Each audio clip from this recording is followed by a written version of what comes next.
Nagsisimula na yung blame game sa issue ng flood control. Ayan na. Ayan, tignan ninyo kung ano yung script nila. Mula kay Senator Ping Lacson na dating chairman ng Blue Ribbon Committee. O, lagi niya sinasabi na 2011 issue na ito at ang madalas na tinuturo ay panahon ni Pangulong Rodrigo Duterte. 'Di ba? O, eto naman Secretary Vince Dizon. Ganun na din ang kanyang narrative. Pati itong si Auntie Claire, obviously anti-Duterte, kaya yung tuturo talaga yung dating administrasyon. Kasabay niyan, pati yung mga talongges sa comment section, yan din ang kanilang script, yan din ang kanilang narrative na ituro sa dating administrasyon yung nangyayaring pagbaha ngayon na malawakan.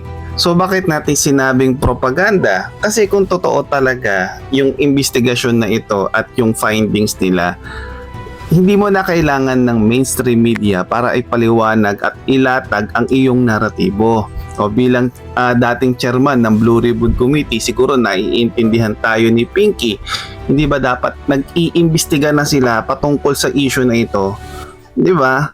Pero kung titignan natin yung totoong datos, o, 'di ba? Panahon ni Aquino, 182 billion ang inilaan na pondo para sa issue ng flood control sa buong taon ng kanyang administrasyon. O sa panahon naman ni Pangulong Rodrigo Roa Duterte, umabot ito ng 580 plus billion pesos ang inilaan na pondo para rito. Pero ngayon, sa panahon ni Pangulong Bongbong Marcos, umaabot na ito ng 1.2 trillion pesos na hindi pa natapos ang kanyang taon at sa susunod na taon madadagdagan pa ito kasi naglaan ang DPWH ng 107 billion pesos para uli sa pondo sa flood control. Walang magtataka ha kung sa mga darating na panahon at darating na mga araw ang ituturo na nila na pinaka-mastermind sa flood control ay ang dating administrasyon na si Pangulong Duterte na ngayon nasa dahig na. Kunyari hindi natin alam ha. Nanduloko na naman talaga sila. Dahil alam naman natin sa umpisa pa lang, 'di ba? Flagship projects ito ni Pangulong Bongbong Marcos at ipinagmalaki pa niya ito sa kanyang zona. 'Di ba? At pakalipas lang ng isang araw o ng mga ilang araw, umulan ng malakas at nagkaalaman na saan na yung flood control. Nawasak!